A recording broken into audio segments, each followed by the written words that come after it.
Brad and Grace were young when they moved into their own new apartment. They had only a double mattress, 3 suitcases, and a brand new baby crib. Soon, their first of 2 children was born. The newlyweds had recently graduated from university and were just starting to work in their field. The family was not wealthy, but they were friendly and caring. During their 30 years of married life, Brad and Grace hardly ever quarreled, and many of their friends were jealous that they lived without a scandal. Brad had hands of gold and could repair and fix countless things. One evening the family gathered for dinner and a tragedy struck. Brad disappeared. Grace couldn't stop crying with worry, and both her sons and pregnant daughter-in-law stood bewildered and tried to reassure her. Grace was worried for a reason. Brad was due back at the beginning of the 5th from work, and he had never been late without warning before. Grace called him at work, but they said he'd gone home long ago. The sons called all the hospitals, and Grace went to the police. Many days and then 2 years passed, and their search was unsuccessful. The family still hoped to find the head of the family, but the police decided that Brad was missing. As time went on, the youngest son also found a bride and got married.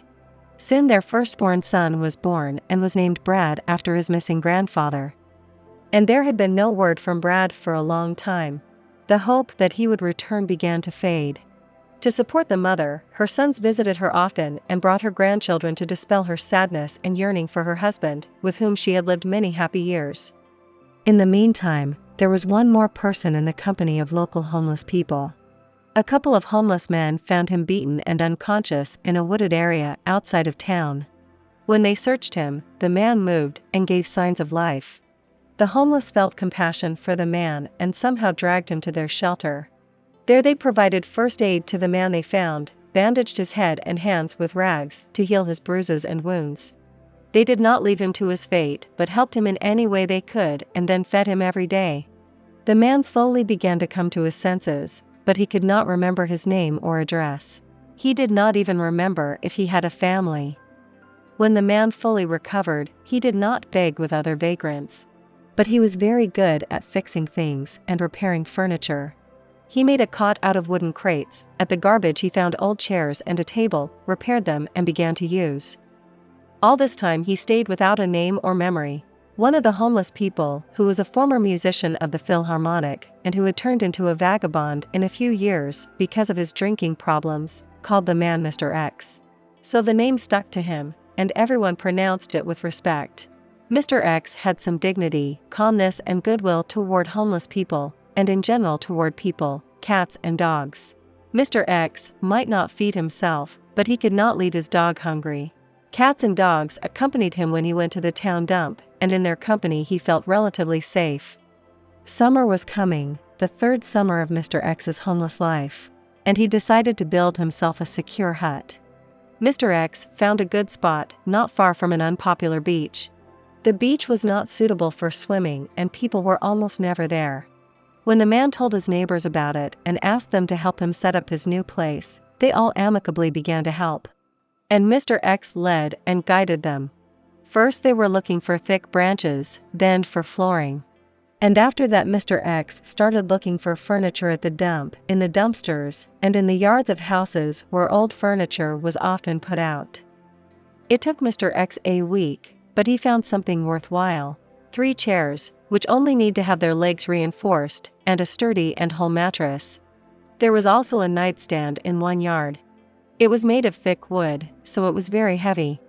The next day, after delivering the nightstand to the place where the hut was built, Mr. X began to inspect it. It was very good quality. All 4 legs were in place and did not wobble. The old owners probably threw the nightstand away because it didn't fit the new furniture. Mr. X began to deal with the drawers in that nightstand. Each drawer was taken out and checked. Only one drawer was a bit strange, it seemed to be smaller than the others. The man looked closely and saw that it had a double bottom. With a long nail, Mr. X took it away. There was a picture inside the drawer. Looking closely, Mr. X froze in shock. There was him and some vaguely familiar woman in the picture. And at that moment, Mr. X began to remember his past, and tears came to his eyes. The man remembered his name, his wife and his sons and what had happened to him. He also remembered how many years ago he had hidden this picture in this money cache he had made himself. On that ill-fated day, he was struck several times in the head as he got into his car near his work. The robbers took all his money and documents, then drove him out of town and dumped him in the woods, sure that he would not survive the blow to the head. But Brad was lucky enough to be found by vagrants. Immediately after everything he remembered, Brad began to worry about whether his sons and wife were waiting for him after all this time. Brad decided to go to the house where he found the nightstand and see Grace. But he was very scared, because his family probably weren't waiting for him there anymore. When he approached the house, Brad got very excited and wanted to go away, but he overcame himself and put his hand to the doorbell. Suddenly he heard Grace's voice at the door, a voice he would have recognized among 1,000 voices.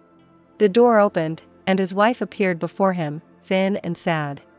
Her astonished eyes stared at him for a couple of seconds, until she screamed with joy to the whole room. That same day his entire extended family with his sons, their wives and grandchildren gathered. Brad told the full story of his disappearance and adventure. They talked all evening, telling everything that had accumulated during that time. But the hardest part was over. Brad was alive, his memory was back, and his family's prayers had finally been answered.